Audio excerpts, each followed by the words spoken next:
Hello students, देखो continue करेंगे, आगे बात करेंगे in the metallurgy of magnesium. हमने एल्यूमिनियम, आयरन और कॉपर की मेटलर्जी डिटेल में पढ़ ली, क्या रिएक्शंस हैं, सब भी बातें कर ली। साथ में हमने टिन, लेड, जिंक भी पढ़ लिया। Now we shall talk about metallurgy of magnesium. तो मैग्नीशियम की मेटलर्जी में magnesium is obtained either from the sea water or from the ore carnallite. Carnallite is the chief ore of magnesium. तो लिखो metallurgy of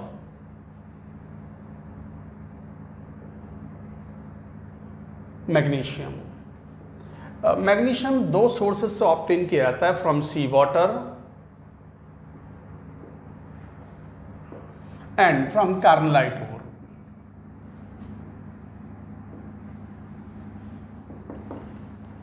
कार्नलाइट ore में जैसे KCl dot MgCl2 dot 6H2O, this is carnallite ore.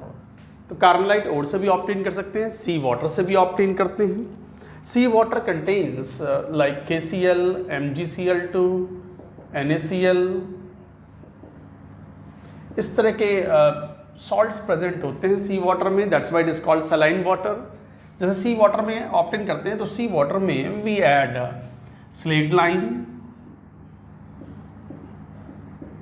Calcium hydroxide. तो calcium hydroxide मिलाते हैं तो magnesium hydroxide का PPT बन जाता है। Solubility of magnesium hydroxide is lower than the solubility of calcium hydroxide. Calcium hydroxide is partially soluble in water but magnesium hydroxide is sparingly soluble in water. तो magnesium hydroxide बन गया, और ये मैंने इसको छान लेते हैं फिल्टर करके और फिर इसको हीट करते हैं तो यू गेट एक्वस HCl में डिजोल्व कर लिया इसको, तो मैग्नीशियम क्लोराइड मिला एक्वस। इसको जब हीट करते हैं क्रिस्टलाइजेशन तो यू गेट Mgdl2.6H2O, जिसको ड्राई HCl में हीट करते हैं HCl के एनवायरनमेंट में, then you get MgCl2 anhydrous. Even जो कार्नलाइट ओर है वहां से भी MgCl2 ऑब्टेन करना पड़ेगा, क्योंकि मैग्नीशियम बहुत एक्टिव मेटल है, रिएक्टिव मेटल है। It can not B obtained by electrolysis in the aqueous medium. ये हमेशा मोल्टन स्टेट में इलेक्ट्रोलिसिस होगा। एल्यूमिनियम और उससे ऊपर की मेटल को हमेशा इलेक्ट्रोलिसिस द्वारा मोल्टन स्टेट में ही ऑब्टेन करते हैं। तो ये ड्राई HCl में इससे भी ऑब्टेन कर सकते हैं। हीट करा ड्राई HCl के एनवायरनमेंट में हीट करेंगे तो you will get magnesium chloride anhydrous. इसमें add CaCl2 to lower melting point and to increase conductivity. Melting point कम करने के लिए और कंडक्टिविटी बढ़ाने के लिए आप CaCl2 मिलाओ और इलेक्ट्रोलाइटिक रिडक्शन कराओ in the molten state.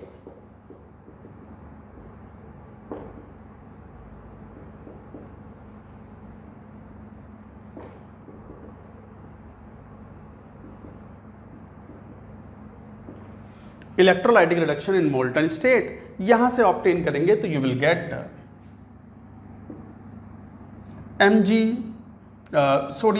magnesium metal will be obtained, and this entire process getting the magnesium पूरा का पूरा from sea water is called Dawes process। ये शायद मैंने बोला भी था। sea water से MgCl2 magnesium chloride anhydrous obtain करके CaCl2 मिलाने का पर्पस, हम ये बिल्कुल वही पर्पस है जैसे क्रायोलाइट और फ्लोरस्पार मिलाते हैं in metallurgy of aluminium in hall Harold process. Same way अगर हम कंडक्टिविटी बढ़ाना चाहते हैं ताकि इलेक्ट्रिसिटी कम खर्च हो और मेल्टिंग पॉइंट कम करना चाहते हैं ताकि टेम्परेचर कम इन्वॉल्व हो, तो फर्नेस जो है वो उतने हाई टेम्परेचर को विदस्टैंड वाली बनाने की आवश्यकता ना पड़े, तो इसलिए हम कैल्शियम क्लोराइड मिलाते हैं। कई बार सोडियम क्लोराइड भी थोड़ा सा मिलाते हैं कंडक्टिविटी बढ़ाने के लिए। And electrolytic reduction is done in the molten state, magnesium metal is obtained, and this entire process of getting the sodium magnesium metal from the sea water is called Dawes process।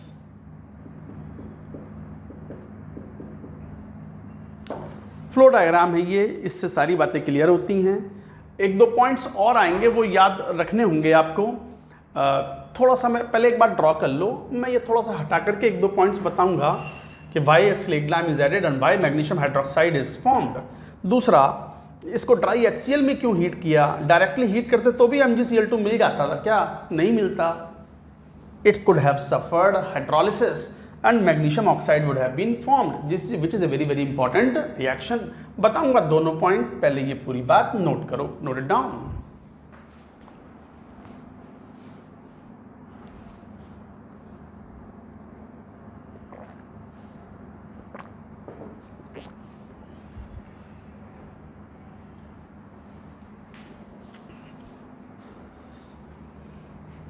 अच्छा, इसमें एक बात याद रखना, ये बड़ा important process है। MgCl2.6H2O को हीट कर रहे हैं, तो इसमें this is also called calcination process.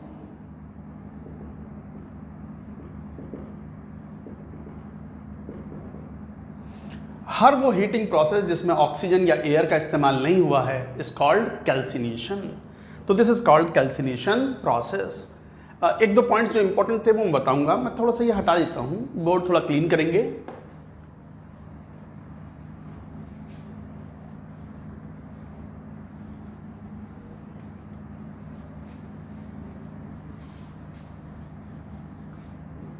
एक तो क्या important point as a note करके, first, solubility of magnesium hydroxide is lower, magnesium hydroxide is almost insoluble in water, sparingly soluble, तो KSP of magnesium hydroxide is lesser than KSP of calcium hydroxide। magnesium hydroxide का KSP calcium hydroxide के KSP से कम है। Second, मतलब solubility एक तरीके से magnesium hydroxide ही कम है in comparison to calcium hydroxide, तो इसलिए स्लेट ग्लाइम मिलाया ताकि मैग्नीशियम हाइड्रोक्साइड का PPT आपको मिल जाए और बाकी के सॉल्ट आपको रिमूव आउट हो जाएं। दूसरा इंपॉर्टेंट पॉइंट ये था कि अगर MgCl2.6H2O को अगर डायरेक्टली हीट कर दो, डायरेक्टली, तो ऐसा नहीं है MgCl2 नहीं मिलेगा, नो, बल्कि क्या मिलेगा हीट करने पर, it will suffer hydrolysis, internal hydrolysis, and HCl plus H2O is obtained. So MgO solid will be obtained and this is internal hydrolysis.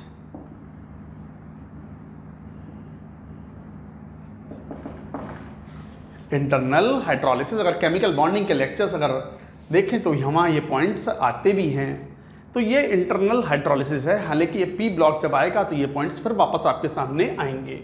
तो MgCl2.6H2O में पानी तो ऑलरेडी है और वाटर इसको हाइड्रोलाइज कर सकता है, तो अगर ने डायरेक्टली हीट कर दिया और एनवायरनमेंट जो है वो अगर आपने HCl का नहीं बनाया, डायरेक्टली हीट किया, तो मैग्नीशियम क्लोराइड .6H2O हीट करने पर MgO प्रोडक्ट बनाएगा and it is a hydrolysed product. Magnesium hydroxide बना होगा बट हीट करने पर वो क्या बन गया, magnesium oxide, and HCl gas is formed and H2O is liberated. This is called internal hydrolysis. हाँ, और यही अगर MgCl2.6H2O को अगर आप हीट करते हो सॉलिड को, हाइड्रेटेड कंपाउंड है ये, hydrated magnesium chloride, hydrated magnesium chloride, तो अगर इसको हीट करते हो आप तो you will get magnesium chloride solid plus 5H2O is removed out in presence of HCl gas. HCl के एनवायरनमेंट में हीट करो तो हाइड्रोलिसिस नहीं होता एंड इट फॉर्म्स MgCl2, या फिर कहो कि हाई टेम्परेचर पर अगर MgO बना भी होगा तो that reacts with the HCl to form MgCl2। So like that you can say guys, ये इंपॉर्टेंट पॉइंट था, दोनों याद रखेंगे। That is it. ये थे flow diagram of the various metallurgy जिनके ऊपर क्वेश्चंस पूछे जाते हैं। समय लगता है स्टूडेंट्स को, थोड़ा सा पढ़ें, मेटलर्जी NCERT भी पढ़ें साथ में, क्योंकि कई बार NCERT में एडिशनल पॉइंट्स होते हैं, उनको भी नोट्स में लिख लें, it is always beneficial. Note करो and now we move on to the last part of the chapter. कौन सा? प्योरिफिकेशन। 4 पार्ट थे चैप्टर के, pulverization, concentration of the ore जिसे ड्रेसिंग और बेनिफैक्शन भी बोलते हैं, third extraction of the metal from the concentrated ore, and the last purification और refining of the metal. We will take it now. Note करो पूरी बात.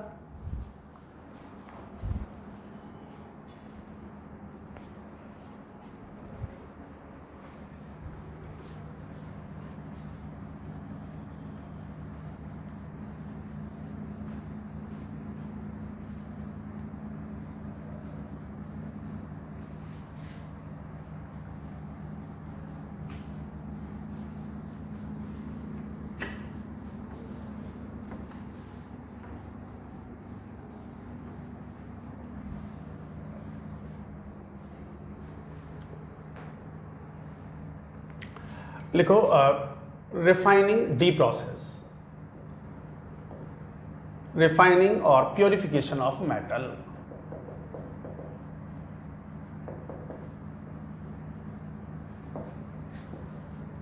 देखो मेटल तो आपको मिल गई, हालांकि फ्लो डायग्राम में तो हमने प्योरिफिकेशन वाला पार्ट भी ब्रीफ में शो किया हुआ है, बट थोड़ा डिटेलिंग की बात करेंगे, थोड़ा डिटेल में इसको कहेंगे. कुछ प्रोसेस बड़े इंपॉर्टेंट होते हैं जिनके बारे में हम बात करेंगे. क्या कह रहे हैं यहाँ पर? आपको थर्ड स्टेप जो था extraction of the crude metal from the concentrated ore, वो मिल गया आपको. अभी मेटल के अंदर 1-2% 2% की इम्प्योरिटीज हो सकती हैं, और कई बार एंड यूज पर डिपेंड करता है कि आप कितनी प्योरिटी का मेटल यूज करना चाहते हो, क्योंकि प्योरीफाई करोगे तो कॉस्ट तो लगेगी ना. अब एल्यूमिनियम है, अब मान लो एल्यूमिनियम आपको हॉल हेरोल्ड प्रोसेस से 99.5% प्योर मिल गया. इनफ प्योर है, बर्तन बनाने हैं, एल्यूमिनियम के वेसल्स बनाने हैं, कुछ कंटेनर बनाना है, कुछ कटलरीज बनानी है, थाली चम्मच बनानी है, तो फिर और प्योरिफिकेशन की ऐसी कोई खास ज़रूरत नहीं है. 99.5% pure is enough.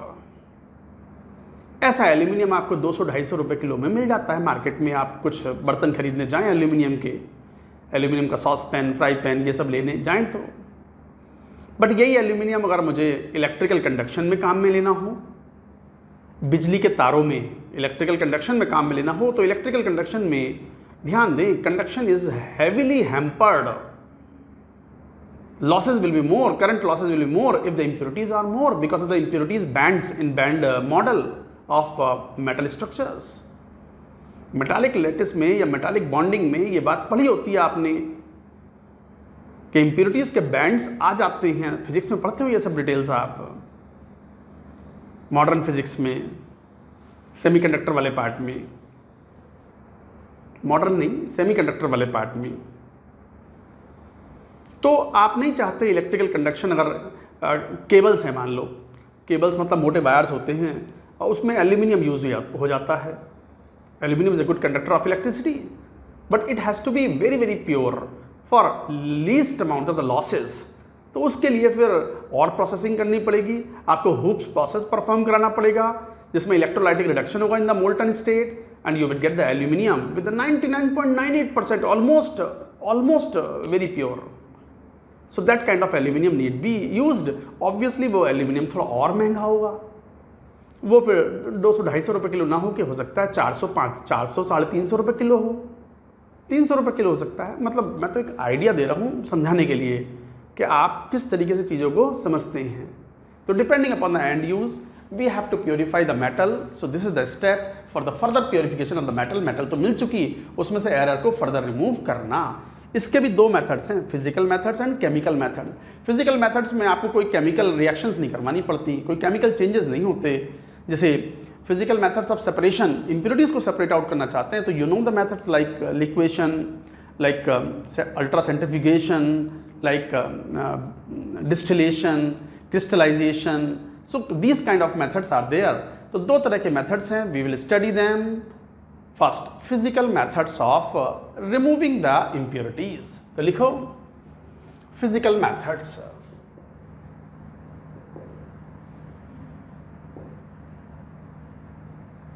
Physical methods में first liquefaction, वो नाम से मालूम पड़ रहा है लिक्वेशन, लिक्विड में कन्वर्ट कर दो. मेटल तो सॉलिड में होती है, इम्प्योर मेटल है तो भी तो सॉलिड ही होगी रूम कंडीशन पे, except mercury. Almost all the metals are solid. हाँ, थोड़ा गर्म कर दो तो gallium also becomes liquid. Gallium का मेल्टिंग पॉइंट भी मेरे ख्याल से 40-45 डिग्री सेल्सियस होगा तो बहुत गर्मी पड़ जाए, जैसा अपने यहाँ अपने देश में पड़ती है, राजस्थान में, उत्तर प्रदेश में खूब गर्मी कई बार पड़ती है। मैं इलाहाबाद से पढ़ा हूँ, मेरी ग्रेजुएशन वहाँ से हुई है, तो वहाँ पे जब गर्मी पड़ती है तो ज़बरदस्त पड़ती है और ठंड पड़ती है तो ज़बरदस्त पड़ती है। तो कोई इलाहाबाद वाले होंगे तो they can tell me thumbs up कि हाँ सही बोल रहा हो सर। तो कहने का मतलब है कि रूम कंडीशन पे किसी भी रूम टेम्परेचर हो तो you will say that mercury is liquid. Another liquid could be in the high temperature conditions, जहाँ गर्मी बहुत तेज पड़ रही हो, इज गैलियम। बाकी सब mostly metals are solids, solids of the high melting points. तो सॉलिड्स हैं, तो लिक्वेशन का मतलब ये हुआ there is a difference in the melting point of impurities and metal. कई बार मेटल का मेल्टिंग पॉइंट कम होता है तो वो लिक्विड में कन्वर्ट हो जाता है, एंड इम्प्योरिटीज रिमेन सॉलिड। और लिक्विड है तो लिक्विड तो फ्लो करता है ना, फ्लूइड्स है ना, solid is not fluid, gases and liquids are fluids. उसको फ्लो करवा लेते हैं, कोई स्लैंट टेबल ले लेते हैं, स्लैंट टेबल पर रख करके उनको हीट करते हैं, तो जैसे लिक्विड बनेगा तो तैरता हुआ वो नीचे की तरफ आ जाएगा, अलग सेपरेटेड आउट। तो based on the difference in the melting point of impurities and metals, generally impurities are infusible and metals are और desired metal is fusible। fusible मतलब जो आसानी से मेल्ट हो जाए। तो लिखो point wise. used for purification of metal,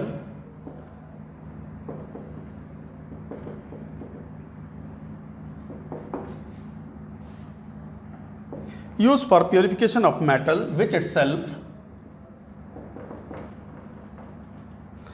itself is readily fusible,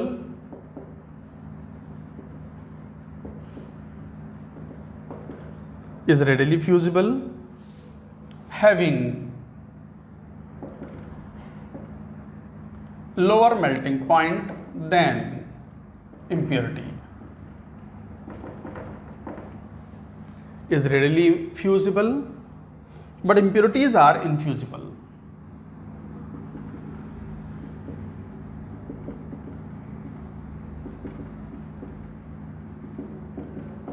but impurities are infusible.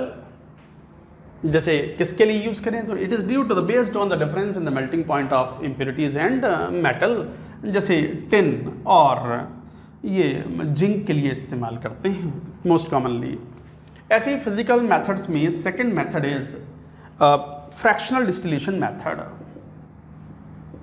आप जानते हो fractional distillation means due to the difference in the boiling point metals जैसे जिंक, कैडमियम, मरकरी जो होती हैं वो वॉलेटाइल मेटल्स कहलाती हैं। इनके मेल्टिंग पॉइंट, बॉइलिंग पॉइंट काफ़ी कम होते हैं।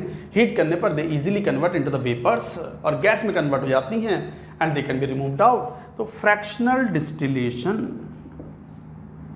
बच्चे नवी क्लास में सीख जाते हैं। ये physical methods of separation of the components, chemical methods of separation of the components. Physical methods में मोस्ट कॉमनली बच्चों को याद रहता है ये liquation, distillation, crystallisation, centrifugation, filtration, ये सब।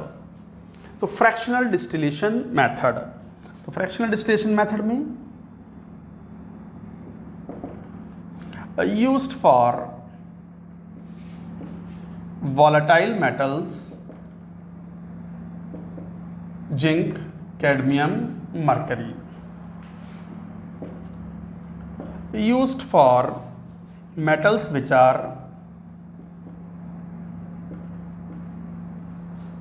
are volatile and impurities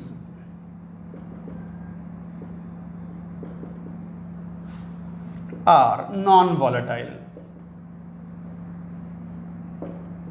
very high boiling point, impurities का boiling point काफ़ी high हो, तो use for metals which are volatile and impurities are non-volatile.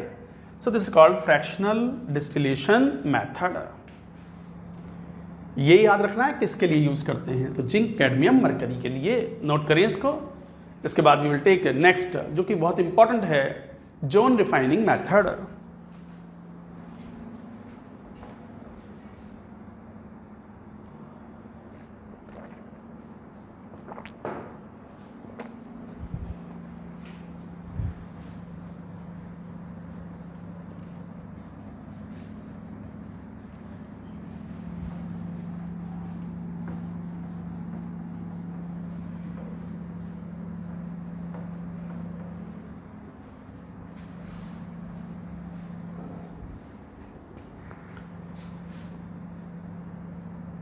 Third,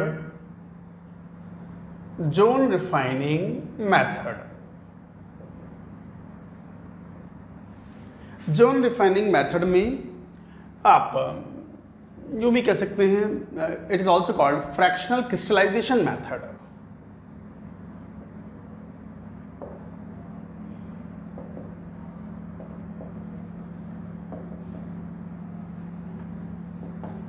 fractional crystallisation मेथड मतलब एक कंपोनेंट क्रिस्टलाइज हो, लिक्विड्स को जब सॉलिडिफाई करें, और दूसरा कंपोनेंट्स लिक्विड के रूप में ही रहे। क्या कॉन्सेप्ट क्या है?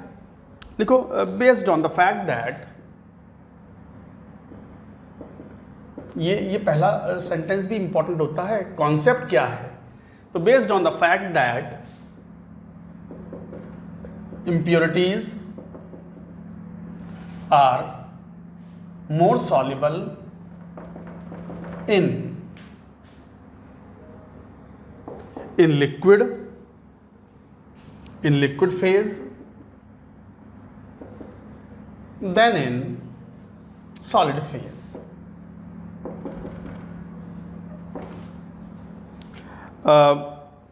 Impure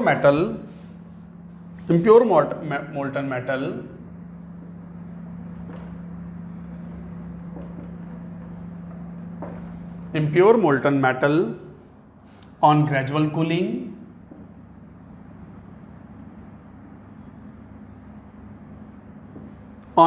cooling will deposit crystals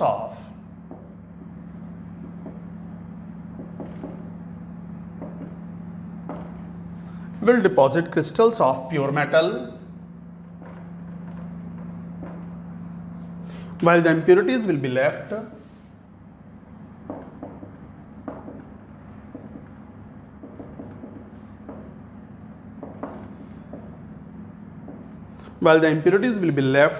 in the remaining part of molten metal.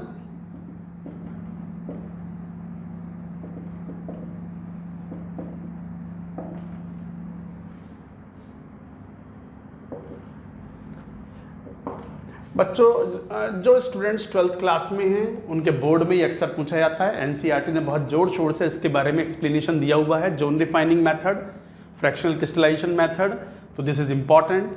और it is used for, this is also important कि कौन सी मेटल्स के लिए used for boron, silicon, germanium, gallium of very high purity। तो बहुत high purity का boron, silicon, germanium semiconductor materials हैं ये।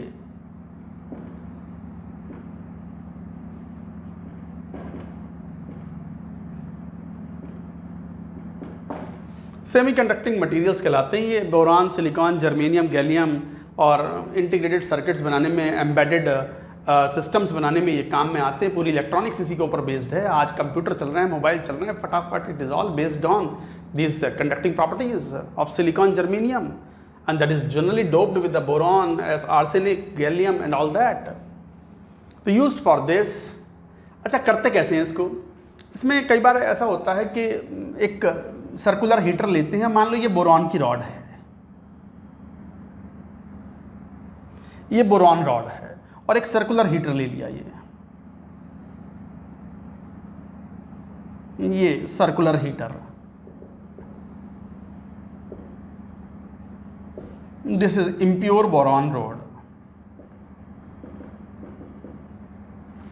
ये एक इम्प्योर बोरॉन रॉड है और क्रॉस सेक्शनल एरिया मान लो इसका कुछ सर्कुलर है या जो भी है।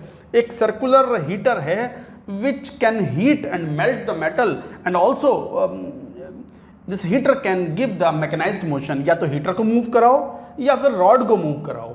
any one of the component moving, another is stationary। heater moves slowly। Mechanized motion दे दो या रॉड को मूव करा दो स्लोली, तो क्या होगा जरा देखना। ये इम्प्योर बोरॉन है। अब इसके अंदर इम्प्योरिटीज हैं और बोरॉन है। बोरॉन का मेल्टिंग पॉइंट काफ़ी हाई होता है, तो रूम कंडीशन पे इट इज सॉलिड। तो जैसे ही आप रॉड को हीट करते हो एक एंड से, तो रॉड पिघल जाती है, मेल्ट होती है। मेल्ट होने के बाद जब ये हीटर थोड़ा आगे बढ़ता है तो आगे वाली रॉड हीट हो जाकर के मेल्ट हो जाती है और पीछे वाली रॉड ठंडी पड़ने लगती है, तो फिर वापस से सॉलिड बनने लगती है, क्रिस्टलाइजेशन। तो क्रिस्टलाइजेशन किसका होता है? बोरॉन का, इम्प्योरिटीज का नहीं। Impurities are more soluble in the liquid. तो जैसे ही हीटर आगे बढ़ा, आगे वाली रॉड जो है वो मेल्ट हो गई, तो impurities will dissolve in that liquid. तो इम्प्योरिटीज आगे खिसकते जाएंगे, पीछे वाली रॉड ठंडी होकर क्रिस्टलाइज होती जाएगी, और जैसे जैसे ये हीटर मूव करता जाएगा आगे, circular heater, impurities also will move to the right hand side. यहाँ इकट्ठी हो गई, फिर वापस लाए, फिर हीट करके धीरे धीरे मूव करवाया, इम्प्योरिटीज और मूव कर गई। 4-5 साइकिल घुमाते हैं इस तरीके की, तो most of the impurities are accumulated at this end, और उस एंड को काट के अलग कर दिया, कट एंड रिमूव्ड। समझ में आई बात? एक एंड से सर्कुलर हीटर से मेल्ट किया बोरॉन की रॉड को, या जो भी मेटल प्योरीफाई कर रहे हैं, या मेटलॉइड प्योरीफाई कर रहे हैं, हीट करने के बाद वो सॉलिड लिक्विड बन गई। हीटर थोड़ा सा आगे खिसका तो मेटल जो है, जो रॉड है, एलिमेंट है, वो मेल्ट हो गया। पीछे वाली रॉड जब ठंडी होगी तो क्रिस्टलाइज होगी। तो who will crystallise? Pure boron. And impurities will tend to move in the liquid form. और जैसे जैसे हीटर आगे मूव करेगा, लिक्विड भी आगे मूव करता जाएगा, impurities also will move and they start accumulating at the other end. 4-5 cycle तक इसको घुमाते हैं। Most of the impurities are accumulated at the another end, cut करके रिमूव कर देते हैं। That's it, you get the pure boron and now it is ready for whatever end use you are planning for. आ गई बात समझ में? So this is called zone refining method. Note करें, zone refining method.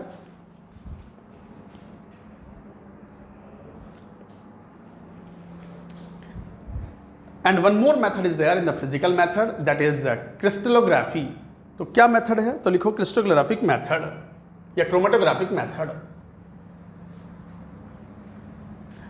Chromatographic method, chromatography बोलते हैं उसको, based on the concept of adsorption. उसके ऊपर जेई में अभी क्वेश्चन भी आया है। आपके 12th में एक एक्सपेरिमेंट भी होता है, वो प्रैक्टिकल मैनुअल्स में मेंशन्ड, कि किस तरीके से कॉलम क्रोमेटोग्राफी करते हैं। And component one component can be remove from the other component, no chemical reactions are involve, that's why it is also called physical method of separation. तो chromatography, chromatographic method.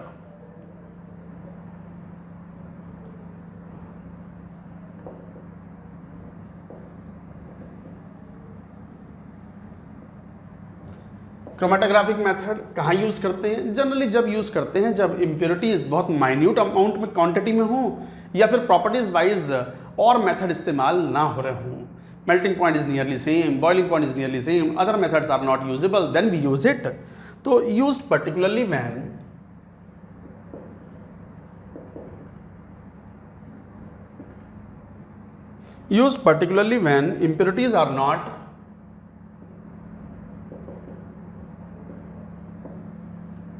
impurities are not very different. Impurities are not very different in properties.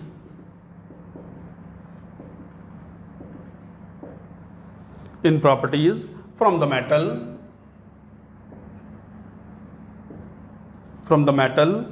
and impurity is present in a minute quantity, and impurity is present in a very minute, too small quantity. तो guys, use particularly when impurities are not very different in properties from metal, मतलब boiling point, melting point उनके काफ़ी similar हैं। So they can, दो fractional crystallization या fractional distillation या liquation process can not be use for them. तो properties wise they are quite similar and impurity is present in a very small amount, तब ये use करते हैं। अच्छा, different components, it is based on the fact that different components adsorb to different extent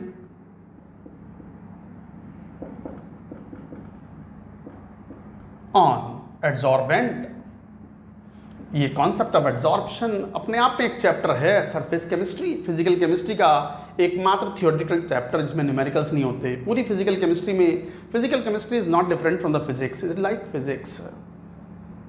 concepts होते हैं, numerical questions होते हैं, but physical chemistry में जो थियोरेटिकल पार्ट है, केवल डेफिनेशन ही पढ़नी होती है, वो है सरफेस केमिस्ट्री, जिसके 3 मेन पार्ट होते हैं, adsorption, colloidal solution and catalysis.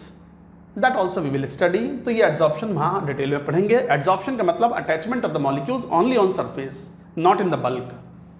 2 शब्द होते हैं, एब्जॉर्प्शन, एड्जॉर्प्शन। एड्जॉर्प्शन एडी वाला एड्जॉर्प्शन मतलब सरफेस पर अटैचमेंट ओनली, और एब्जॉर्प्शन पूरे बल्क के अंदर भी यूनिफॉर्म कंसेंट्रेशन हो सब्सटेंस की, तो उसे बोलते हैं एब्जॉर्प्शन। हालांकि बहुत ज़्यादा बातें फिर हम जब आएगा तब पढ़ेंगे चैप्टर में। तो it is based on the fact that ये हमेशा इंपॉर्टेंट स्टेटमेंट होता है कि कॉन्सेप्ट क्या है। It is based on the fact that different components adsorb to the different extent on adsorbent और most commonly used, for example alumina gel. Alumina gel is a common adsorbent Al2O3।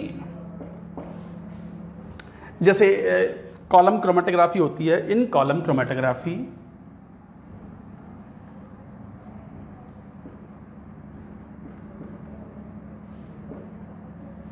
In column chromatography Al2O3 जो कि stationary phase है, मतलब एक phase वो रखा हुआ है, कॉलम के अंदर रखा हुआ है, और जो इम्प्योरिटीज और जो 2 कंपोनेंट्स हैं जिनमें से एक को एड्जॉर्ब कराना है, they will pass in the form of solution. तो Al2O3 is filled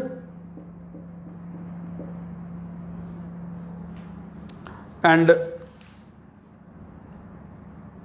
components mixture and components in solution form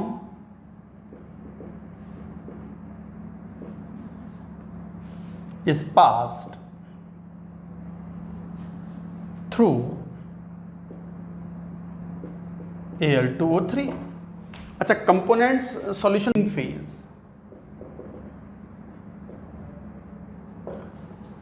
moving phase, different components are adsorb to the different extents. तो this is how it is removed out. फिर सुन लो मेरी बात, chromatography is important और ये JEE में आया हुआ है। इन कॉलम क्रोमेटोग्राफी, कॉलम होता है, कॉलम के अंदर भरा हुआ होता है, एक certain amount is filled in the form of alumina gel. Alumina gel is a adsorbent जिस पर कंपोनेंट्स एड्जॉर्ब होंगे, सरफेस पर अटैच होंगे Al2O3। वो जो 2 कंपोनेंट्स होंगे उनमें से एक कंपोनेंट्स एड्जॉर्ब हो जाएगा Al2O3 पे और दूसरा कंपोनेंट्स पास ऑन होकर निकल जाएगा। यही तो पर्पस था सेपरेशन का। So both the components are separated out. तो जो कंपोनेंट्स का सोल्यूशन है that is moving, so it is called moving phase. और जो एल्यूमिना जेल है it is filled and this is stationary in the column chromatography, so that is called stationary phase. इसके ऊपर experiments भी है, इसके ऊपर जेई ने क्वेश्चन पूछा हुआ है based on column chromatography, paper chromatography. एक आधा घंटा पढ़ लेंगे ना, वो प्रैक्टिकल मैनुअल आपका, इस तरह की चीज़ें, तो कई बार आप ज़्यादा कॉन्फिडेंट फील करते हो और जेई में क्वेश्चन आते भी हैं। अब तो वो इंटेंशनली प्रैक्टिकल पार्ट को इंपॉर्टेंस देने के लिए they ask 1 or 2 questions from the practical manuals. तो गाइज ये थे physical methods of separation, note करें। चलिए अब बात करेंगे हम chemical methods of refining of metals. तो लिखो केमिकल मेथड्स। फिजिकल मेथड्स हमने पढ़ ही लिए,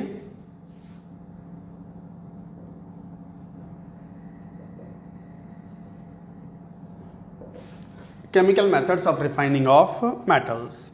First, oxidative refining. Oxidative refining, oxidise कर दो किसको, जो ज़्यादा इजीली ऑक्सीडाइजेबल हो। Generally impurities are easily oxidized than the metal and many of the impurities are removed out in the form of oxides of the elements. तो लिखो, this method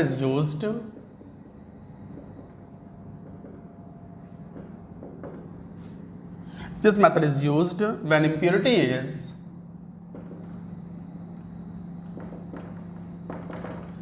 more readily oxidized,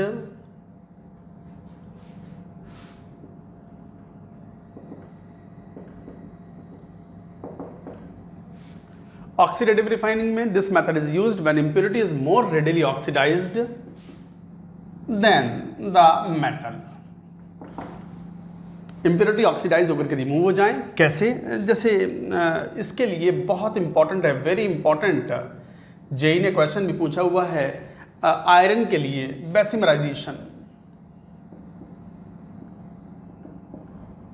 Bessemerisation process मतलब Bessemer converter में अगर ये process हो रहा हो। Bessemer converter एक मतलब ऐसा होता है जैसे ड्रम टाइप का होता है और वो हैंग कर रहा होता है और उसको मैं बना के दिखाऊंगा आपको। तो बेसिमर कन्वर्टर होता है, उसमें प्रोसेस को बोलते हैं बेसिमराइजेशन फॉर आयरन। हालांकि एल्यूमिनियम के लिए भी यूज़ करते हैं बेसिमराइजेशन बेसिमर कन्वर्टर में, बट फॉर आयरन यहाँ पर बात करेंगे। तो क्या करते हैं, जैसे कास्ट आयरन है, molten cast iron. Cast iron is not cast iron या पिग आयरन ले सकते हो, पिग आयरन इज ऑब्टेन। तो molten pig iron, pig iron की मेजर प्रॉब्लम ये है कि इसके अंदर कार्बन की कंटेंट, कार्बन की परसेंटेज काफ़ी ज़्यादा होती है, impurities are more, that's why it is highly brittle and hard, that's why it is not usable for many of the applications.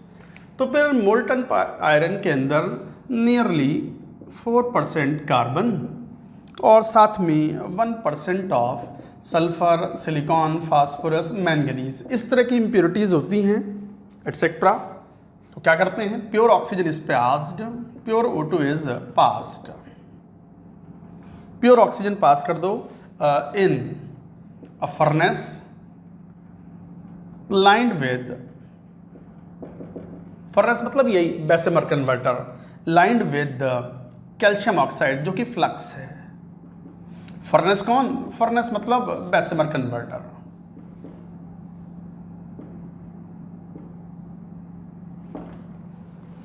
तो मोल्टन पिग आयरन होता है, pure O2 is passed in a furnace lined with calcium oxide.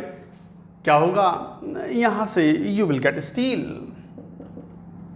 Which is the most usable form of the iron, जिसमें percentage of carbon is nearly of the order of 1%।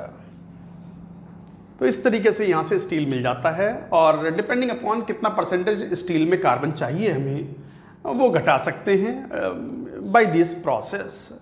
अच्छा, impurities के साथ क्या हुआ, sulphur is removed in the form of volatile sulphur dioxide, carbon is removed as carbon dioxide. So like that you say, and P4 plus O2, P4 O10 बनाता है जो कि calcium oxide flux है, उसके साथ CH3PO4 ट्वाइस, ये fusible slag बनता है लिक्विड फॉर्म में, थॉमस स्लैग भी बोलते हैं इसको। So slag is formed and silicon O2 के साथ SiO2, अगेन कैल्शियम ऑक्साइड के साथ CaSiO3 slag. So like that manganese O2 के साथ MnO बना लेगा और वो सिलिका के साथ ही स्लैग बना लेगा MnSiO3। तो ये इम्प्योरिटीज आपस में लड़ मरते हैं। सिलिका भी तो इम्प्योरिटी है, सिलिकॉन का जो ऑक्साइड बना और MnO बनाया, दोनों ने स्लैग बना करके रिमूव हो गए। स्लैग कट तो नहीं गया, मैं चेक कर लूँ, मैंगनीज सिलिकेट मिलता है, ये +2 में बच गया समहाउ, ठीक है। So these the reactions that occur. तो इस तरीके से तो ऑब्टेनिंग द स्टील, तो ये ऑक्सीडेटिव रिफाइनिंग है। तो बेसिमर कन्वर्टर के अंदर, बेसिमर कन्वर्टर कुछ ऐसा होता है, मैं बताता हूँ। ये ऊपर एक बार नोट करो इसको, ये पूरी बात नोट करो एक बार, मैं बना के दिखाता हूँ कि बेसिमर कन्वर्टर कैसा होता है।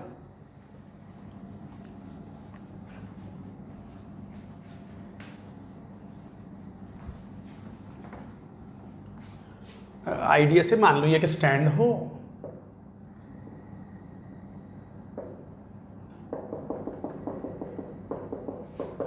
और यहाँ 2 पिन लगी हुई हों और इस पर ये इस टाइप का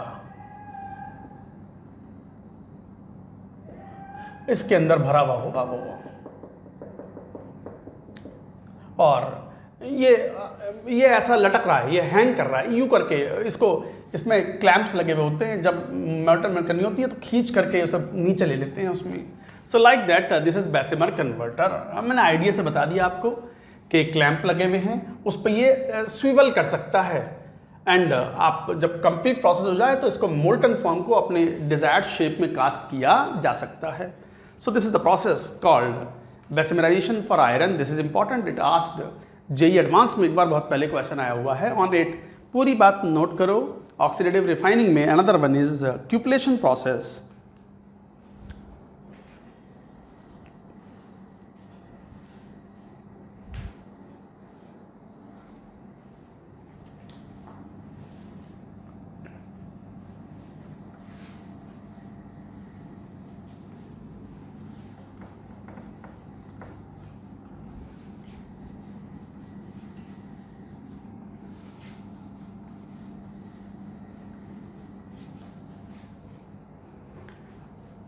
Second is cupellation. Cupellation, removal of lead from silver.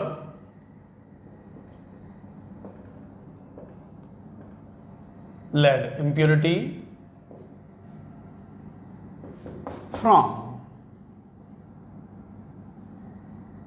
silver. तो removal of lead impurity from silver, this is cupellation. तो removal of lead from silver, this is called cupellation process. तो क्यूपलेशन प्रोसेस में molten metal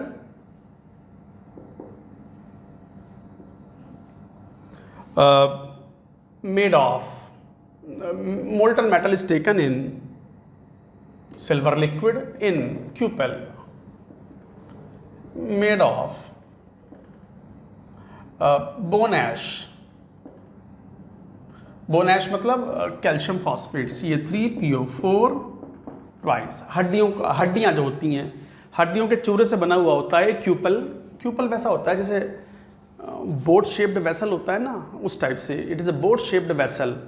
जैसे बोलते हैं ना आयुर्वेद की दवाइयाँ बनाते हैं, मान लो कुछ पीस रहे हैं तो वो पुड़ियों में रख करके बनाते हैं, तो वो बोट शेप्ड वेसल होता है। कई बार उसमें अदरक कूटते हैं, या अदरक तो खैर अलग टाइप का वेसल भी आता है, इमाम जिस्ता बोलते हैं। इमाम जिस्ता, जस्ता मतलब उससे कूटना, छोड़ो हटाओ, अलग अलग जगह पे अलग अलग बोलते हैं। तो बोट शेप्ड वेसल होता है। Cupel is a boat shaped vessel, a boat shaped vessel. तो molten metal silver in the cupel made of the bone ash, इसमें एयर पास कराई जाती है। Air is passed, then silver liquid very pure silver is obtained. And जो lead की impurities होती हैं वो O2 से रिएक्शन करके PbO वेपर्स के रूप में इवॉल्व आउट हो जाते हैं।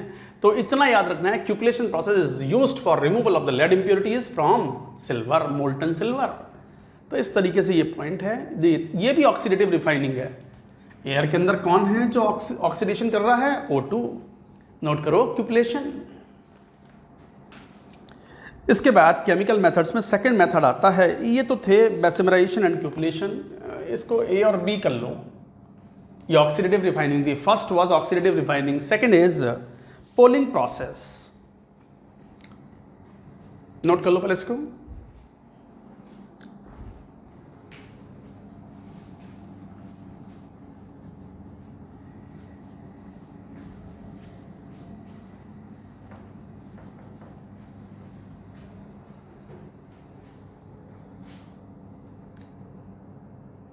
Second, polling process.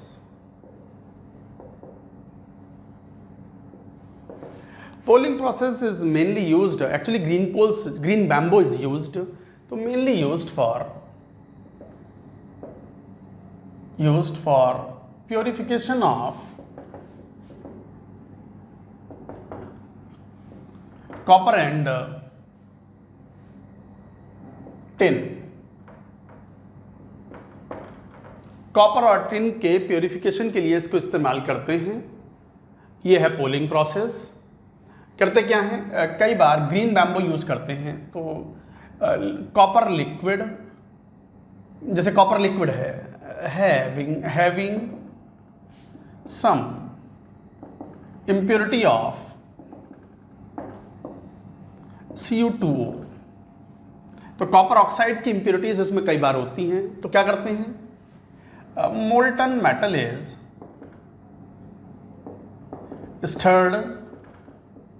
स्टर्ड मतलब पूरा उसको हिलाते हैं अच्छे से विद ग्रीन वुड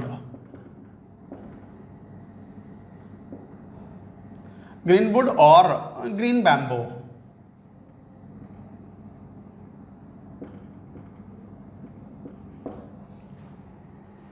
तो molten metal is stirred with green wood और ग्रीन बैम्बो, उससे स्टर करते हैं तो क्या होता, हाई टेम्परेचर पर मोल्टन मेटल में अब ग्रीन वुड है, सूखी लकड़ी नहीं, हरी टहनियां लगनी है, ग्रीन वुड काम करेगा, तो green wood means organic means carbon, तो CH4 इवॉल्व होता है which act as a reducing agent, और ये CH4 जो है वो रिड्यूस करता है किसको, Cu2O को, copper liquid is obtained and this forms CO2 vapors plus H2O vapors are evolved out.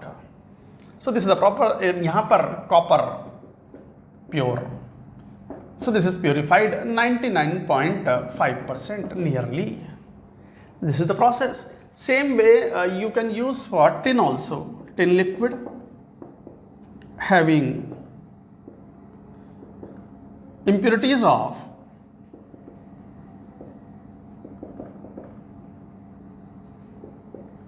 SnO2 having the impurities of, थोड़ा बहुत SnO2 प्रेजेंट होता है लिक्विड टिन में, बिकॉज ऑफ द ऑक्सीजन कहीं से कुछ कांटेक्ट बना लिया तो SnO2 इज प्रेजेंट। आप again stirred with green would,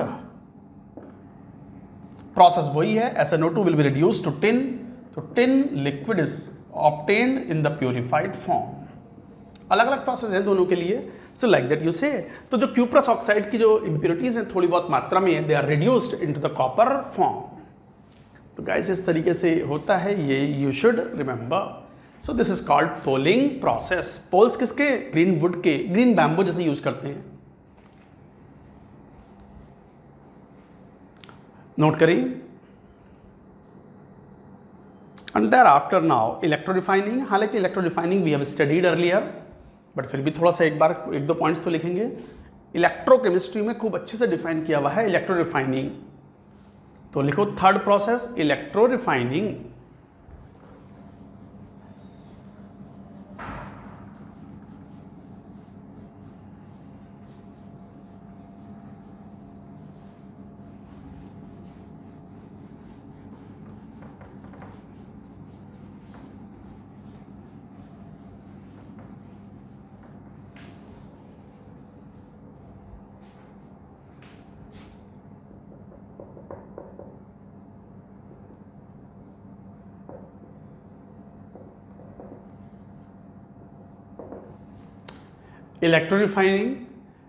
electro refining used for purification of, बहुत कॉमन मेथड है, थोड़ा सा कॉस्टली मेथड है क्योंकि electricity is used. Purification of copper, zinc, tin, निकल, इन सबको, ये aqueous in aqueous solution. And aluminium के लिए भी यूज करते हैं इन मोल्टन स्टेट, इसी को तो बोलते हैं हूप्स प्रोसेस।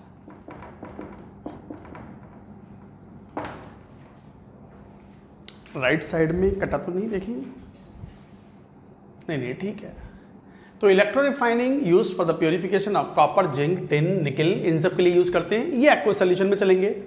बट एल्यूमिनियम को एक्वस सॉल्यूशन में उसके सॉल्ट के इलेक्ट्रोलिसिस से नहीं ऑब्टेन कर सकते। एल्यूमिनियम तो मोल्टन स्टेट में प्योरीफाई किया जाता है and that is hoops process. अब जैसे मान लो, ये मैं वैसे बता चुका हूँ, जैसे रिफाइनिंग ऑफ कॉपर, ये पढ़ चुके हैं इलेक्ट्रोकेमिस्ट्री में डिटेल में। तो क्या करते हैं, प्योर कॉपर की एक प्लेट लेते हैं और जो इम्प्योर रॉड है वो इस तरीके से ले लेते हैं and they are dipped into the solution of copper sulphate. This is a pure copper plate which is cathode, and this is impure copper rod which acts as anode, and they are connected to the terminal like this. Anode बन गया. Obviously यहाँ पर copper का oxidation होता है तो copper oxidise होकर के यहाँ आता है कॉपर 2+, और ये कॉपर 2+ का यहाँ रिडक्शन हो जाता है. तो एनोड पर क्या रिएक्शन होती है, यहाँ copper undergoes oxidation to like this, और कैथोड पर क्या रिएक्शन होती है, कई बार इसे अटैकेबल इलेक्ट्रोड भी बोलते हैं. क्यों? क्योंकि anode is attacked and cathode पर वो कॉपर 2+ जो सोल्यूशन में प्रेजेंट हैं they undergo reduction to form copper metal deposited on copper plate. साथ में कॉपर 2+ तो ऑक्सीडाइज हो गया, हम उतना ही पोटेंशियल अप्लाई करते हैं जिससे कॉपर 2+ ही ऑक्सीडाइज हो और इसके अंदर जो शून्य चांदी की इंप्योरिटीज हैं, सिल्वर, गोल्ड, सेलेनियम एंड इस तरह के जो इंप्योरिटीज हैं, they do not oxidise and they accumulate at the bottom of the anode. यहाँ एक्यूमुलेट हो जाती हैं and they are called, this is called anode mud. Anode mud having the impurities of impurities like silver, gold, कौन कौन से होते हैं एक बार देखेंगे. तो impurities like silver, gold, platinum, ये एनसीईआरटी से मैंने लिया हुआ है, आप भी याद करें. Antimony, selenium, tellurium etcetera. So these are the impurities which accumulate at the bottom of the anode, that is called anode mud. Anode mud है, ये नाम को मड है, इंप्योरिटीज ये बाई प्रोडक्ट है, it is a by product. Copper तो मिल ही रहा है आपको प्योरीफाइड, साथ में सोना चांदी भी मिल रहा है, वेस्ट नहीं है, फेंकना नहीं है. This will decrease the overall cost of the operation of the refining of the metal. ऐसे प्रोडक्ट जो मेन प्रोडक्ट ना हो बट साइड में बनने हैं और जिससे overall cost of the production of anything is reduced, that is called by product. तो एनोड मड ये बाई प्रोडक्ट है, इनसे आप प्रीशियस जो मेटल्स हैं दे कैन बी फर्दर ऑब्टेन्ड. तो गाइज ये एक मेथड था. कॉपर की प्लेट धीरे धीरे ये मेटल जो है कॉपर की प्लेट भारी होने लगती है क्योंकि डिपोजिशन होता है इस पर, और ये हल्की होने लगती है.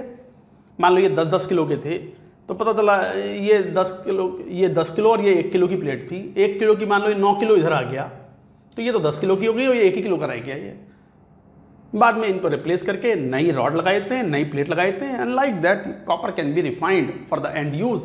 And what ever copper is obtained here that is quite pure, 99.9% pure copper that is obtained.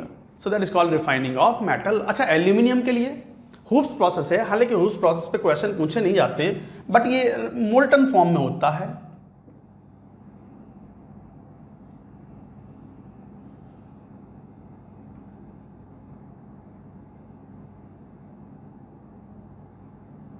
यहाँ से ये एक तरीके से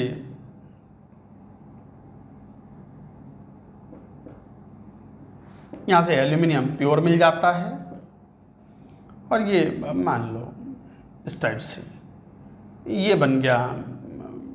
मान लो ये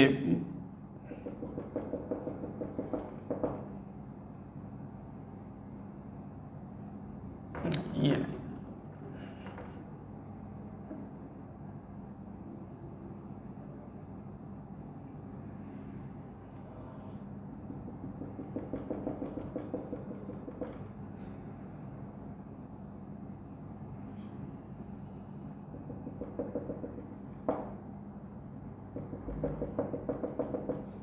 ये 3 अलग अलग लेयर बन जाती है. मैं लेयर बनाता हूँ. कलर्ड पेन है क्या मेरे पास? ये है तो सही. एक ब्लू कलर का पेन देखो चल रहा है क्या? हाँ, ऐसे बना देते हैं इसको. हाँ सही है, बढ़िया लग रहा है.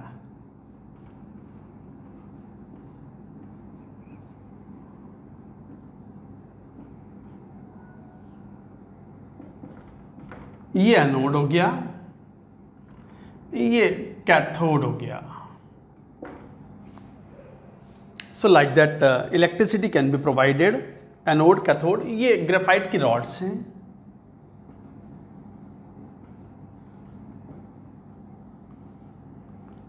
और यहाँ ये एक तरीके से this is carbon lining in steel vessel. Steel vessel के अंदर ये कार्बन की लाइनिंग है, और ये जो है दिस इज इम्प्योर एल्यूमिनियम। यहाँ जो ऑब्टेन होता है दिस इज प्योर एल्यूमिनियम, और बीच में जो भरते हैं ये मोल्टन इलेक्ट्रोलाइट है, मोल्टन इलेक्ट्रोलाइट, जिसमें mainly cryolite Na3AlF6 plus barium fluoride mostly भरते हैं। साथ में थोड़ा सा सोडियम फ्लोराइड भी फिलअप कर लेते हैं, but not important. This is hoops process for the production of, ये हूप्स प्रोसेस है पूरा का पूरा। तो 3 अलग अलग लेयर होती हैं। इम्प्योर एल्यूमिनियम नीचे, इलेक्ट्रोलाइट बीच में, which contains mostly molten fluorides like cryolite, barium fluoride and sodium fluoride.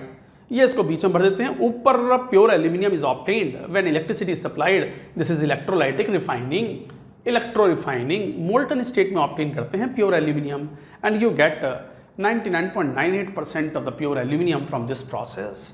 So this is called hoops process, पूरा का पूरा। ये नोट करें इस सबको, note it down.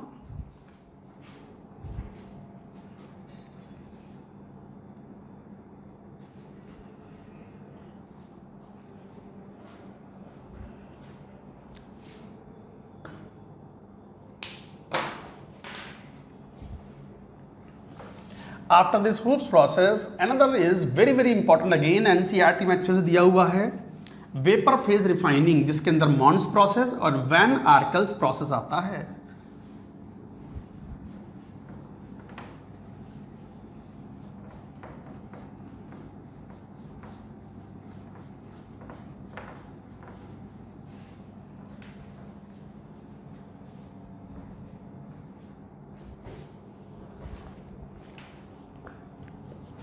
Fourth, vapour phase refining.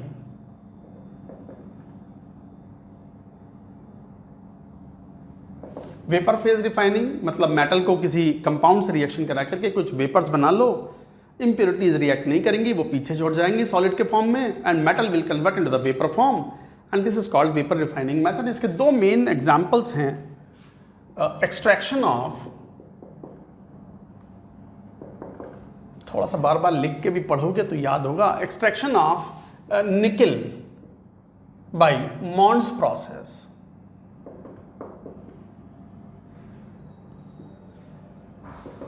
Extraction of nickel by Mond's process क्या करते हैं इसमें?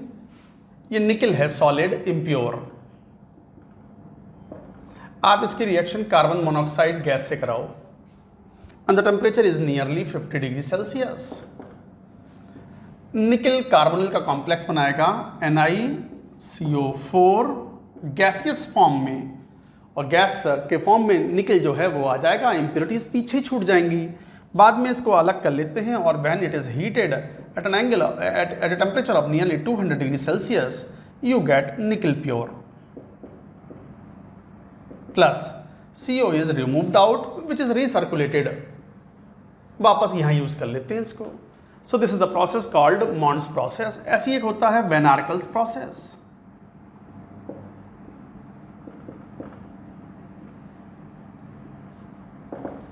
वैन आर्कल्स प्रोसेस कहाँ यूज करते हैं? Used for, it is used for titanium, zirconium, bismuth, boron, इनके लिए यूज करते हैं। जैसे टाइटेनियम है impure,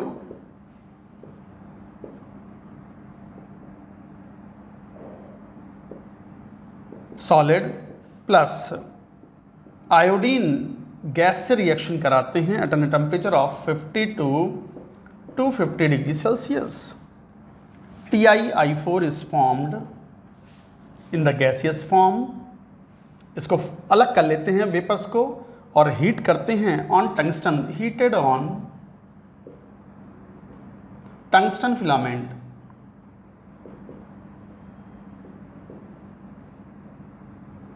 At a temperature of nearly 1400 degrees Celsius, such a high temperature, titanium solid is obtained pure, plus I2 is recirculated again.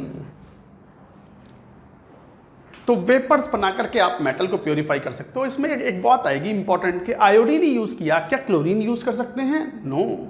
Iodine का size काफ़ी large होता है, तो टाइटेनियम के साथ जब टाइटेनियम आयोडाइड बनाता है TiI4 तो बॉन्ड लेंथ काफ़ी लेंदी होती है, लॉन्ग होती है, और बॉन्ड लेंथ अगर ज़्यादा होगी तो बॉन्ड वीक होगा, हीट करने पे आसानी से डिकम्पोज होगा. क्लोरीन नहीं, अगर TiCl4 बन गया, it is a highly stable compound, thermally decompose ही नहीं होता. No, it does not give titanium and Cl2 gas, नहीं देता. ये आयोडीन ही यूज़ करना है. Similarly we use Bi3 also. इसको स्ट्रांगली हीट करो तो boron solid plus I2 is liberated. Boron के लिए भी यूज़ करते हैं. Chlorine can not be use instead of iodine. लिखेंगे इस बात को, पहले पूरी बात नोट करो, लिखो.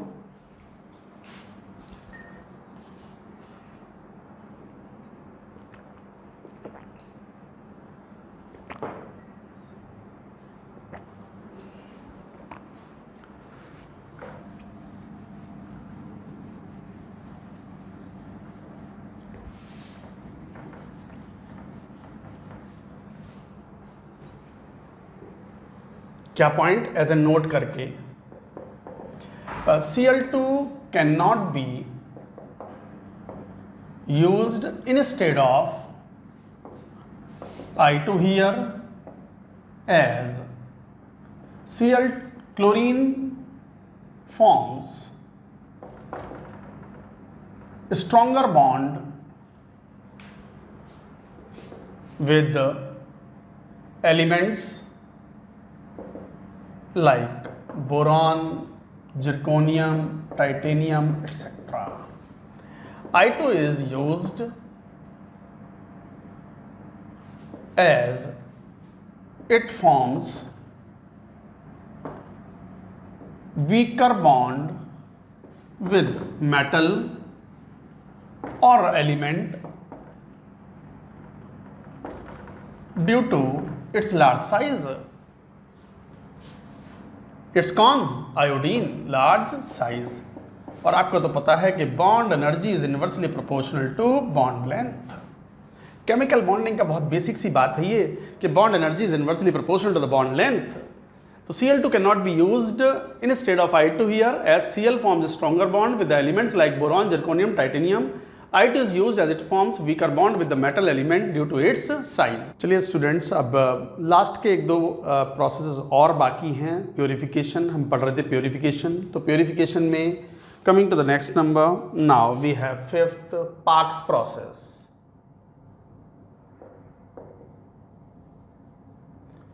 What is Parkes process? This is desilverization of lead.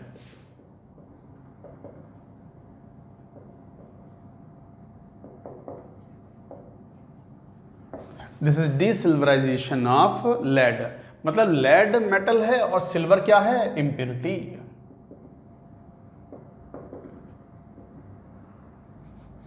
कौन सी मेटल प्योरीफाई कर रहे हैं? लेड को प्योरीफाई कर रहे हैं. And who is the impurity mainly here? Silver. तो silver is the major impurity. Impurity, major impurity.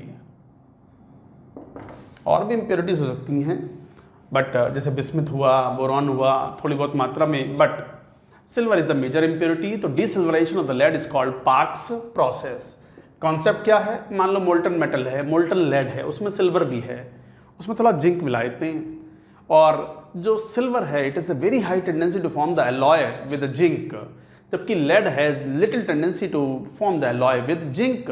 तो सिल्वर जो है, इम्प्योरिटीज जो हैं वो जिंक मिलाने पर जिंक के साथ एलॉय बना लेता है and comes on the surface, जिसको स्किम ऑफ करके रिमूव कर लिया जाता है, उसको खुरच करके साफ कर दिया जाता है. क्या पॉइंट्स हैं? लिखो. Used for purification of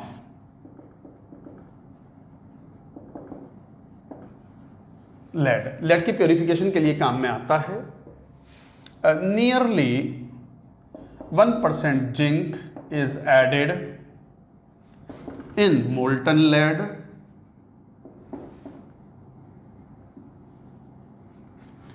and most of silver impurity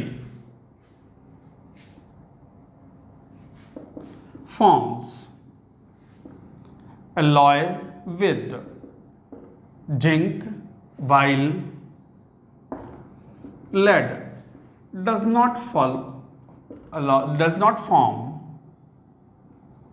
alloy with zinc. मतलब कहने का ये है कि silver is nearly 300 times more soluble in zinc than compare to lead. तो silver is nearly 300 times more soluble in zinc than in silver is nearly 300 times more soluble in zinc than in lead. Then the solubility of then that of lead, ऐसे बोल दो तो एक ही बात है। Then the lead more soluble in zinc than lead। तो already silver impurity है और आपने जिंक मिलाया तो सिल्वर इंप्योरिटी जो है वो लेड का साथ छोड़ करके जिंक के साथ अलॉय बनाते हैं। It comes on the surface. तो एक तरीके से zinc silver alloy comes on surface and skimmed of. Skimmed of मतलब खुरच करके उसको रिमूव कर देते हैं। खुरच करके रिमूव कर देना, that is called skimmed off. So guys इस तरीके से डिफाइन करते हैं। यहां से major amount of the silver impurity from the lead is removed out. अच्छा, एक चीज और, लेड काफी प्योर हो गया, फिर भी थोड़ी बहुत और इंप्योरिटीज भी होती हैं that can be removed out. तो लिखो पॉइंट क्या, now lead contains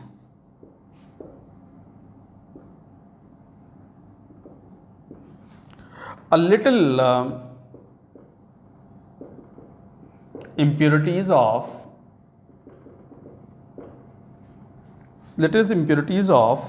silver, gold, bismuth which can be removed।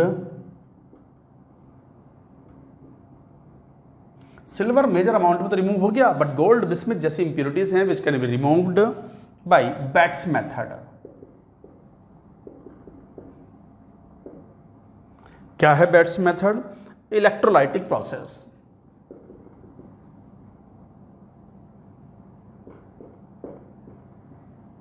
तो बैट्स इलेक्ट्रोलाइटिक प्रोसेस होता है जिससे हम रिमूव कर देते हैं। बस ये सिलेबस में नहीं होता। क्या है उसमें? एनोड यूज करते हैं और कैथोड यूज करते हैं। Anode is impure lead. ये तो पता ही है आपको, इलेक्ट्रोलाइटिक प्रोसेस के अंदर जो मेटल प्योर करना चाहते हैं उसको ऑक्सीडाइज करा लेंगे तो उसको एक इम्प्योर लेड बना दिया। And cathode is pure lead. And electrolyte इसमें लेते हैं PbSiF4 plus H2SiF4। PbSiF4 plus H2SiF4 plus gelatin भी मिलाते हैं।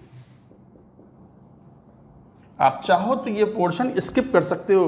Bats process is not in JEE syllabus. NCERT में भी ये मेंशन नहीं होता। ये तो बहुत डीपर बातें हैं। चाहो तो याद कर लो, चाहो तो यू कैन फॉरगेट। ऐसी कोई इंपॉर्टेंट बात नहीं है। तो ये प्रोसेस होता है, इससे हम सिल्वर, गोल्ड, बिस्मिथ की इंप्योरिटीज भी रिमूव करके we can get the very pure lead.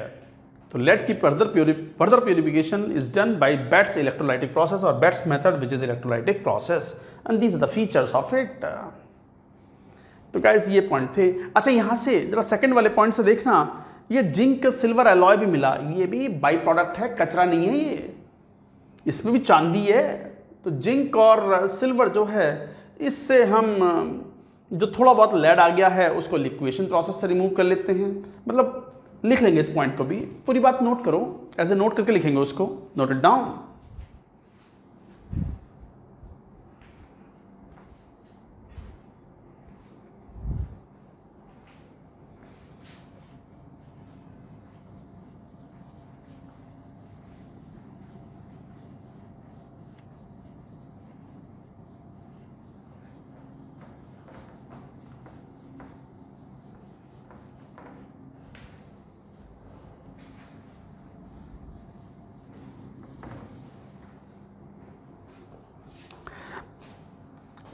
लिखो,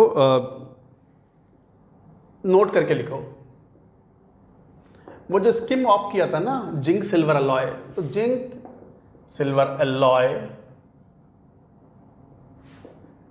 विच was skimmed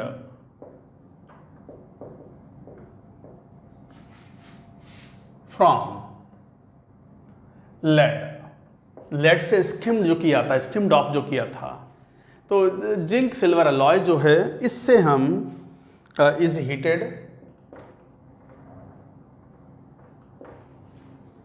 and lead is removed by liquation.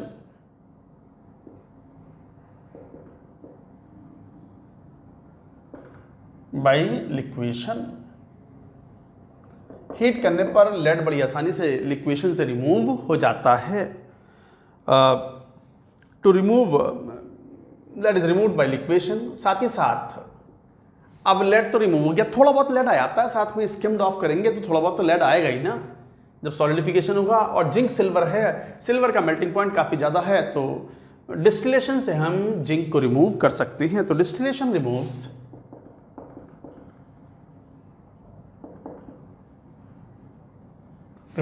Zinc and silver due to difference in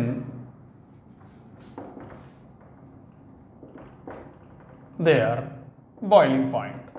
boiling point में differences होने की वजह से we speak like this and silver can be extracted। so distillation removes zinc and silver removes zinc from alloy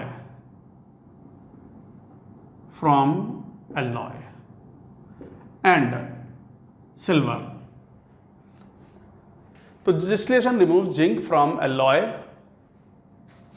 बस इसकी जरूरत नहीं है, ऐसे लिख दो from alloy. Due to difference in the boiling point, तो सिल्वर अलग हो गया, जिंक अलग हो गया और लेड जो था थोड़ा बहुत रिमूव हो गया, तो ये बाई प्रोडक्ट्स होते हैं। तो these are the points you should remember. तो ये था desilverization of lead and that is called Parkes process for the purification of lead metal. एक दो पॉइंट्स और भी हैं that we will take up. Puddling process लिखो, ये कौन सा नंबर था, 5th, नाउ 6th पर आओ।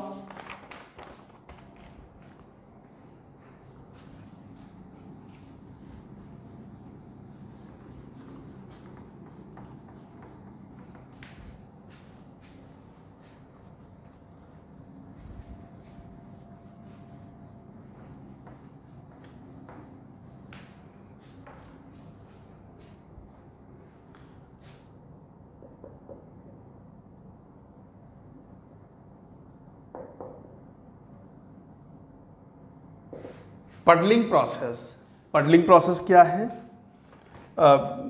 Used to manufacture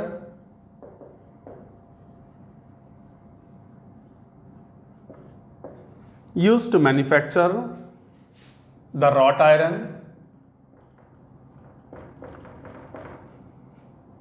from pig iron। Pig iron से रॉट आयरन ऑब्टेन करने के लिए होता है WROUGHT। अच्छा, wrought iron is the purest form of usable iron.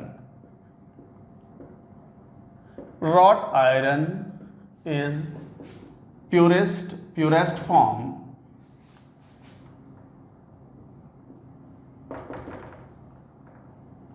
of iron and it is soft and ductile and used to make crane hooks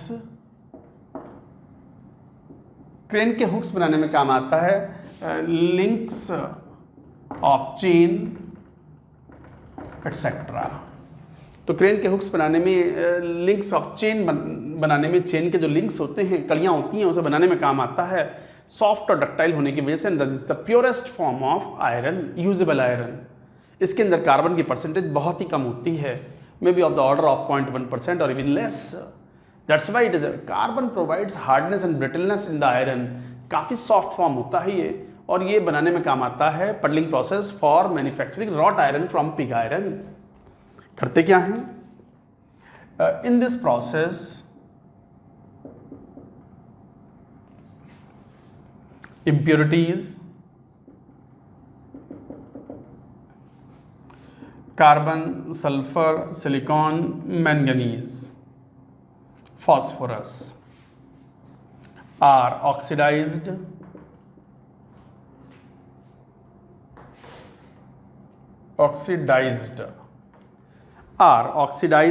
to their oxides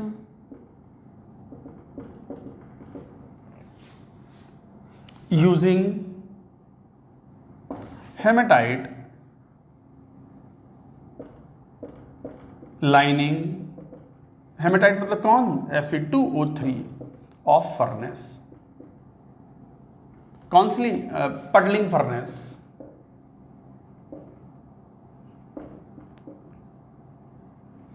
puddling process इसलिए बोलते हैं because पडल के अंदर क्या आता है, पडलिंग फर्नेस होती है, भी टाइप ऑफ फर्नेस होती है। तो in this process impurities, carbon, sulfur, silicon, manganese, phosphorus are oxidized to their oxides using hematite lining of furnace, and the reactions involved are like this। जैसे carbon है Fe2O3, तो CO के रूप में gas उड़ जाएगी and this is iron is obtained. Sulphur है Fe2O3, SO2 के रूप में गैस में ये उड़ जाएगा, iron is obtained. P4 plus Fe2O3, P4O10 plus iron, so like that it will be there। Silicon है Fe2O3, सिलिका SiO2 बनेगा यहाँ पर, बट SiO2 जो है वो नॉन वॉलेटाइल है, तो वो जैसे MnO2 बनेगा। मैंगनीज है Fe2O3, MnO प्लस आयरन, और ये MnO जो है ये सिलिका के साथ स्लैग बना लेगा, MnSiO3 स्लैग लिक्विड। ये भी इम्प्योरिटी थी, ये भी इम्प्योरिटी थी, दोनों ही आपस में मर खप के स्लैग बना लेंगे and they will be removed out in the form of liquid slag. So these are the chemical reactions and used to remove the impurities, ताकि purest form of iron is obtained which is commonly used as crane hooks और making links of chain. तो guys ये था puddling process. And the last one now, 7th, gold की purification के लिए हम use करते हैं पार्टिंग प्रोसेस। पार्टी नहीं हो रही है यहाँ, पार्टिंग मतलब parting away the impurities from the gold, that is parting process. और इसमें प्रॉपर्टी यूज होती है, gold and platinum are the most noble metals and they do not dissolve even the concentrate HNO3 और concentrate H2SO4।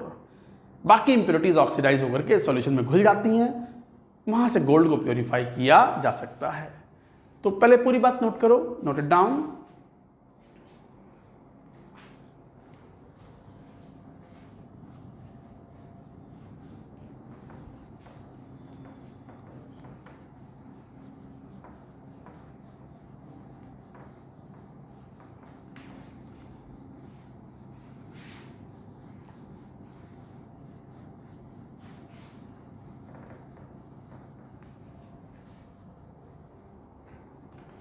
Now, parting process.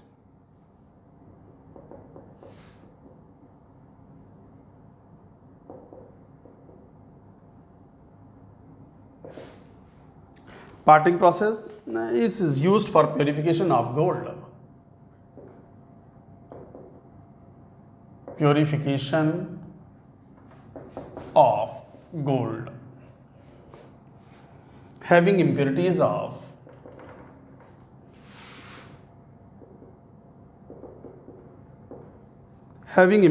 of silver, copper, zinc. Sulphuric acid और nitric acid dissolves, oxidizes impurities of silver, copper, zinc, but does not oxidize gold. Sulphuric acid, nitric acid अच्छे oxidising agent हैं, but ये gold और platinum जैसी metals जो कि most noble metals हैं, इनको ऑक्सीडाइज नहीं कर पाते. They are the most noble and stable metals.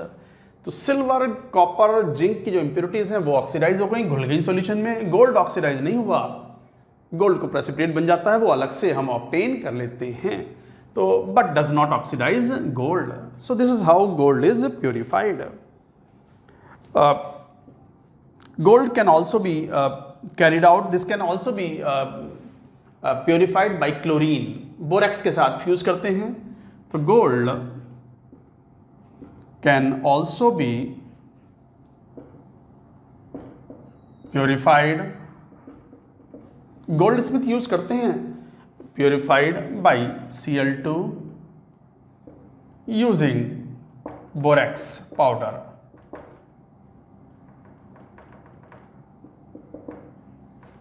तो gold can also be purified by Cl2 using borax powder. करते क्या हैं? Gold is fused with borax and Cl2 is passed. Cl2 gas is passed to oxidize impurities.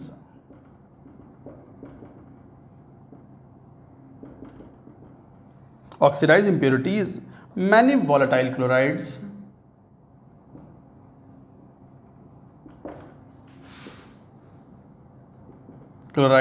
of impurities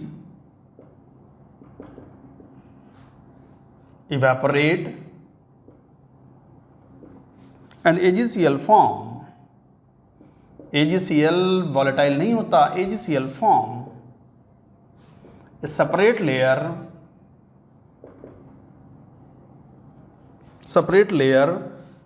which is skimmed off. skimmed off का मतलब छील के अलग कर दिया उसको. तो इस तरीके से आप बोलते हो. देखो क्या बोल रहे हैं, गोल्ड का प्योरिफिकेशन किसी पावरफुल अच्छे ऑक्सीडाइजिंग एजेंट से कराना है ताकि most of the impurity metals जो हैं they are oxidised. Gold is not oxidised. Gold और प्लैटिनम के बारे में खास बात है, ये दो मेटल ऐसी हैं, मोस्ट नोबल मेटल्स हैं, इनको डिसॉल्व करवाना है तो एक्वा रेजिया यूज करते हैं, जिसे बोलते हैं अम्लराज. नागराज नहीं, अम्लराज. Nagraj and super commando Dhruv की तो बात मत करो, उनसे बड़ा तो कोई है ही नहीं, वही है इंडियन एवेंजर्स. तो किसी और दिन बात करेंगे डिटेल में about the super commando Dhruv and Nagraj. ये अम्लराज की बात हो रही है. अम्लराज मतलब एक्वारेजिया, हिंदी में बोलते हैं उसे अम्लराज, अम्लों का राजा. क्या है वो? 3:1 mixture of HCl and HNO3. पढ़ोगे पी ब्लॉक में आएगा, वो रिएक्शन भी इंपॉर्टेंट होती है. तो 3:1 mixture of concentrated HCl and concentrated HNO3 is aqua regia, Amalraj, which can dissolve platinum as well as gold. बाकी अकेला HNO3, अकेला H2SO4 इनके बस की बात ना है कि वो गोल्ड को और प्लेटिनम जैसी नोबल मेटल्स को डिसॉल्व कर पाए. That's why they are called most noble metals. हाँ, आप इनसे यूज ना करना चाहो तो gold can also be purified by chlorine using the borax. Gold को बोरेक्स के साथ फ्यूज करते हैं और हाई टेम्परेचर पर क्लोरीन गैस पास कराते हैं तो most of the metals volatile chlorides के रूप में उड़ जाते हैं. बट सिल्वर क्लोराइड नहीं उड़ता, वो नॉन वॉलेटाइल नेचर का है, उसका मेल्टिंग पॉइंट बहुत ज़्यादा है, बॉइलिंग पॉइंट बहुत ज़्यादा है. तो it makes a separate layer over gold which is skimmed of, जिसको रिमूव किया जा सकता है. तो गाइज ये था metallurgy. Metallurgy is over. That's it.